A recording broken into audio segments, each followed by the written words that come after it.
Praise the Lord. ஆண்டவரும் அருமை இரட்சகருமாகிய இயேசு கிறிஸ்துவின் நாமத்தில் நான் உங்களை வாழ்த்துகிறேன். மறுபடியுமாக கர்த்தருடைய சன்னிதானத்திலிருந்து கர்த்தருடைய வார்த்தையின் மூலமாய் உங்களை சந்திப்பது மிகுந்த மகிழ்ச்சி. ஆண்டவருடைய கிருபையினால் கடந்திட்ட நாட்களில் 3 விதைகள் என்கிற தலைப்பில் கர்த்தருடைய வார்த்தையை தியானித்தோம். அதற்கு பின்பு கர்த்தர் போகச் சொன்ன 3 இடங்கள் என்கிற தலைப்பில் கர்த்தருடைய வார்த்தையை தியானித்தோம். இந்த நாளில் 3 ராட்சதர்கள் அப்படிங்கிற தலைப்பில் நம்ம தியானிக்க போகிறோம். இதற்கு ஒரு காரணம் இருக்கிறது. என்ன அப்படின்னு கேட்டிங்கன்னா, ஆண்டவர் மோசேயை பார்த்து ஒரு வார்த்தை சொல்வார். அந்த வார்த்தையை நான் வாசிக்கிறேன், அதற்கு பின்பு கொஞ்சம் விளக்குறேன். என்ன சொல்கிறார் அப்படின்னா, உபாகமம் 9வது அதிகாரம் 1-2. இஸ்ரவேலை கேள், நீ இப்பொழுது யோர்தானை கடந்து உன்னிலும் ஜனம் பெருத்ததும் பலத்ததுமான ஜாதிகளை துரத்தி வானத்தை அளாவிய மதில் சூழ்ந்த பட்டணங்களை பிடித்து ஏனாக்கின் புத்திரராகிய பெரியவர்களும் நெடியவர்களுமான ஜனங்களை துரத்திவிட போகிறாய். சரியா? அடுத்த வார்த்தை, இவர்கள் செய்தியை நீ அறிந்து ஏனாக் புத்திரருக்கு முன்பாக நிற்பவன் யார் என்று சொல்லப்படுவதை நீ கேட்டிருக்கிறாய். அப்போ ஆண்டவர் மோசேகிட்ட சொல்கிறாரு, எப்பா உன்னை விட பெரியவங்க, அதுவும் போட்டிருக்கு பெரியவர்களும் நெடியவர்களுமானவர்கள், அவங்கள பற்றி உலகத்தில் ஒரு பேச்சு இருக்குது. ஏனாக்கின் புத்திரருக்கு முன்பாக நிற்பவன் யார்?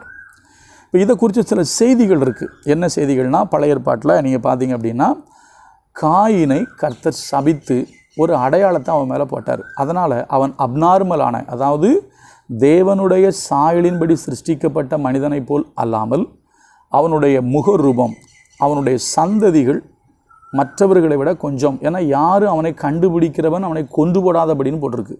நான் அதுக்குள்ளே டீப்பாய் அதுக்கு மேலே நான் போகல. அதுக்கப்புறம் தேவகுமாரர் மனுஷகுமாரத்தைகளுடைய கூடுகிறதுனாலே அவங்க பிள்ளைகளை பெற்றாங்க, அவங்க பேர் பெற்றவங்களாக இருந்தாங்கன்னு போட்டிருக்கோம். நீங்கள் பார்த்தீங்கன்னா அதுக்கு நிறைய விளக்கம் இருக்குது, நான் அதுக்குள்ளே போகல.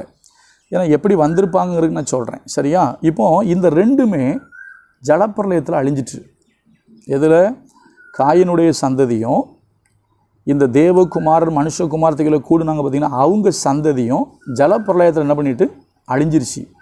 அப்போ அதுக்கப்புறம் எப்படி இந்த வார்த்தை வந்துச்சு அப்படின்னு கேட்டிங்கன்னா, மறுபடியும் சாபந்தான். ஏன்னா பைபிள் சொல்லுது கானான் சபிக்கப்பட்டவன். இப்போ இதெல்லாம் எந்த சந்ததியில் வருதுன்னு கேட்டிங்கன்னா, சாபத்தினுடைய விளைவு தான். இப்போ நீங்கள் ஆதியாகமம் 10வது அதிகாரத்தை எடுத்து படித்து பார்த்தீங்கன்னா, அதில் தான் சேம், காம், யாப்பேத் இவங்க மூலமாக எப்படி ஜனங்கள் வர்றாங்க அப்படிங்கிறது சொல்லப்பட்டிருக்கும். அதில் காமுடைய சந்ததியில் தான் வர்றாப்புல. அதில் கூஸ் நிம்ரோதை பெற்றான். நிம்ரோத் கர்த்தருக்கு முன்பாக பலத்த வேட்டைக்காரனாக இருந்தான்னு போட்டிருக்கோம். அவன் தான் பாபிலோனை கட்டுவான். சரியா? இது ஒரு பெரிய சரித்திரம். நம்ம அதுக்குள்ளே போனால் ரொம்பவும் நேராயிரும். இப்போது அதில் தான் அந்த கானானியருடைய சந்ததியில் தான் யார் வர்றனா, பெலிஸ்தர்கள் வர்றாங்க.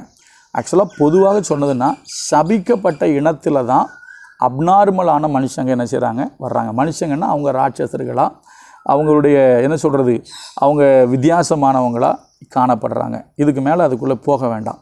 கவனிங்க. இப்போ தேவன் நமக்கு சொல்கிற செய்தி என்னன்னு கேட்டிங்கன்னா, நீ ஏனாக்கின் புத்திரரை சந்திக்க போகிறான். அவங்கள பற்றின செய்தி என்ன? உலகமே அவங்கள பார்த்து பயப்படுது. ஏனாக்கின் புத்திரருக்கு முன்பாக நிற்பவன் யார்? அவங்க முன்னால் யாருமே என்ன செய்ய முடியாது, நிற்க முடியாது. ஆனால் ஒன்றை கொண்டு அந்த ஏனாக்கின் புத்திரரை நான் முறியடிப்பேன் அப்படின்னு கர்த்தர் சொல்கிறார். அப்போ அதை ரொம்ப எளிமையாக எப்படி எடுத்துக்கலான்னு சொல்லி கேட்டிங்கன்னா, நம்ம ஒரு சாதாரண மனுஷன், நம்மளை கொண்டு அசாதாரணமான காரியங்களை கர்த்தர் செய்வார். அதுதான் சொல்கிறாரு, நீ பயப்படாத. உலகம் பயப்படும், உலகம் பயப்படுற மாதிரி நீ பயப்படாத. உலகம் சொல்லும், ஏனாக்கின் புத்திரருக்கு முன்பாக நிற்பவன் யார்? அவங்க முன்னால் யாரும் நிற்கவே முடியாது, அவங்க உருவத்தில் பெரியவங்க. நான் 3 ராட்சதர்னு சொன்னேன்ல, அதில் இன்றைக்கி ஒரு ஆளை காமிக்கிறேன் பாருங்கள். இங்கே ஒரு ராஜாவை பற்றி போட்டிருக்கு. எங்கே அப்படின்னு கேட்டிங்கன்னா, உபாகமத்திலேயே நான் உங்களுக்கு படிக்கிறேன். உபாகமம் நீங்கள் பார்த்தீங்க அப்படின்னா, உபாகமத்தில் ஆண்டவர் சொல்கிறாரு, 3வது அதிகாரம் 11ஆம் வசனம் படிக்கிறேன். மீந்திருந்த ராட்சதரில் பாசானின் ராஜாவாகிய ஓக் என்பவன் மாத்திரம் தப்பி இருந்தான். இரும்பினார் செய்த அவனுடைய கட்டில் மனிதருடைய கைமுளத்தின்படியே 9 முழம் நீளம். ஒரு அப்ராக்சிமேட்டாக வச்சுக்கோங்க, ஒரு முழம் இது வந்து 1.5 அடி வச்சுக்குவோமா, 1.5 அடி வச்சுக்குவோம். ஒரு முழம் 1.5 அடி வச்சுக்குவோம். இப்போ நம்ம கைமுளத்தின்படி, இப்போ இன்னும் சொல்லப்போனால் அது இன்னும் ஜாஸ்தி வரும். ஏன் தெரியுமா? நம்ம கையை விட, ஏன்னா இஸ்ரவேலர்களே நல்லா தான் ஹைட் வெயிட்டாக தான் இருப்பாங்க. சரிங்களா? அப்போது நம்ம கைமுளத்துக்கு ஒரு 1.5 அடி போடுவோம். ஒரு 1.5 அடி போட்டோம் அப்படின்னா 9 எத்தனை முழம் போட்டிருக்கு அந்த கணக்கை பார்த்துக்கிடுங்க. எப்படி இரும்பினார் செய்த அவனுடைய கட்டிலின் மனித கைமுறை 9 முழம் நீளம், 9 9 9.5 4.5 13 அடி. நான் சொல்கிறது 1.5 அடி கணக்கு, 1.25 அடி வரும்னு சொல்கிறாங்க. கிட்டத்தட்ட 13 அடிக்கு மேலே அவனுடைய நீளம் இருக்குமா. எத்தனை அடி? 13 அடி. ஒரு சின்ன கணக்கு சொல்கிறேன். இப்போ நம்ம ஒரு வீடு கட்டினோன்னா காங்கிரீட் போடுறது மேக்ஸிமம் 10 அடியில் போடுவாங்க. இப்போ நீங்கள் நல்லா கணிச்சு பார்த்தீங்கன்னா, இப்போ ஒரு பில்டிங் இருக்குன்னு வச்சுக்கோங்களேன். இப்போ இந்த பக்கம் பில்டிங் இருக்குது. இப்போ சர்ச்சில் காங்கிரீட் போட்டிருக்கோம். இப்போ நீங்கள் வேணால் அதை பார்த்துக்கிடுங்க. சர்ச்சில் நம்ம என்ன செஞ்சுருக்கோம்? காங்கிரீட் போட்டிருக்கோம். முழுசும் தெரியுமான்னு தெரில, காங்கிரீட் போட்டிருக்கோம். இப்போது 10 அடியில் காங்கிரீட் போட்டு அதுக்கப்புறம் ஒரு 3 அடியில் சுவர் கட்டுவாங்க. நீங்கள் நார்மலாக இருக்கிற ஒரு வீடு, அந்த வீடு உயரத்தில் வந்து அவன் நிற்கிறான்னா யோசிச்சு பாருங்கள். இதுதான் ராட்சசன். அதனால தான் ராட்சசன் சொல்கிறாங்க. நம்ம நினைக்கணும் கொம்பு பல்லுலாம் இருக்காது, அவனுடைய ஹைட்டு வெயிட்டு பயங்கரமாக இருக்குது. ஒரு பில்டிங்கினுடைய உயரம், அதாவது ஒரு ஃப்ளோர் நீங்கள் கட்டுறீங்க, 10 அடி போட்டு அதுக்கு மேலே ஒரு 3 அடி கைப்பிடிச்ச ஒரு கட்டுவாங்க. எல்லா வீட்லேயும் அது இருக்கும், சரிங்களா? அப்போ கீழே இருந்து 13 அடி, அந்த 13 அடிக்கு மேலே யார் நிற்பான்னா அவன் நிற்பான். அவன் தான் ராட்சசன் சொல்லி சொல்கிறாரு. அந்த சந்ததியில் அப்படி தான் வந்திருக்கு. ஆனால் சபிக்கப்பட்ட சந்ததி, அதில் மட்டும் மாற்று கருத்து இல்லை. இதுக்கு மேலே பேசணும்னா நிறைய வசன ஆதாரம் இருக்குது, ஆனால் நேரம் இல்லை, சரியா? இப்போ கர்த்தர் சொல்கிற செய்தி என்னென்னா, அவனை பார்த்து நீ பயப்படாத. அதில் போட்டிருக்கு, அவன் 9 அடி நீளம், சரியா, 4 முழம் அகலம். இன்னொன்று சொல்லட்டுமா, நமக்கு கட்டில் 6-6.25 அடி தான் நீளமே இருக்கும். ஆனால் இவன் கட்டில் அகலமே எத்தனை அடி இருக்குதுன்னு கேட்டிங்கன்னா 6 அடிக்கு மேலே இருக்குது. இவ்வளோ பெரிய ஒரு மனுஷன் இருக்கான். அவன் பேர் என்ன அப்படின்னு கேட்டிங்கன்னா, அவன் பேர் வந்து ராட்சத புத்திரர் ஓக் அப்படின்னு போட்டிருக்கு, சரியா? ஆனால் இந்த ராட்சதனை கர்த்தர் இஸ்ரவேல் ஜனங்கள் மூலமாய் வீழ்த்தினார். இப்போ உங்களுக்கு சொல்கிற செய்தி அதுதான். உங்களை விட பலசாலி சத்ரு உங்களை விட பலசாலியாக இருப்பான். உங்களுக்கு எதிராக இருக்கிற பிரச்சனை உங்களை விட பெருசாக இருக்கும். ஒன்று சொல்கிறேன், கர்த்தர் நம்ம கூட இருந்து, அதைத்தான் யோசுவாவும் காலேபும் சொல்லுவான், அவர்களுக்கு பயப்பட வேண்டாம், அவர்கள் நமக்கு இரையாவார்கள், கர்த்தர் நம்ம மீது பிரியமாக இருந்தால் இந்த தேசத்தை நமக்கு தருவார் அப்படின்னு சொல்லுவாங்க. ஒரு விஷயம் தெரியுமா உங்களுக்கு? நன்றாய் புரிந்து கொள்ளுங்கள். நீங்களும் நானும் தேவனுடைய பிள்ளைகள்.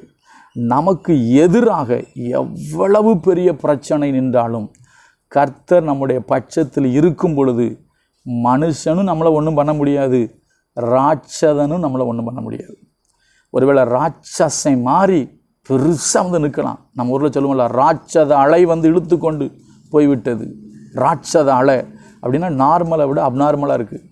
சில மனுஷன் அப்படி தான் இருக்கான், நார்மலை விட அப்நார்மலாக இருக்கிறான். நம்மளை விட பதவியில் உயர்ந்தவன், பணத்தில் உயர்ந்தவன், நம்மளை விட பெரிய பேக்ரவுண்டு உள்ளவன், நம்ம சாதாரண ஆள். ஆனால் ஒன்று சொல்லட்டுமா, உங்களையும் என்னையும் போல சாதாரண ஆளை கொண்டு ராட்சசம் மாதிரி இருக்கிற பெரிய ஆட்களை வீழ்த்த, பெரிய பிரச்சனைகளை வீழ்த்த கர்த்தரால் முடியும். ஒன்றே ஒன்று தான், கர்த்தர் மேலே விசுவாசமாக இருங்க, கர்த்தருக்கு பிரியமாக இருங்க. உங்களுக்கு எதிராக இருக்கிற பிரச்சனை, எதிராக இருக்கிற ஆள் எவ்வளோ பெரிய ஆளாக இருந்தாலும் அதை வீழ்த்தி போட கர்த்தரால் முடியும். ஓக் என்கிற ராட்சசன். நாளைக்கு இன்னொரு ராட்சசனை காமிக்கிறேன். கர்த்தர் நம்மோடு பேசுவார். God bless you.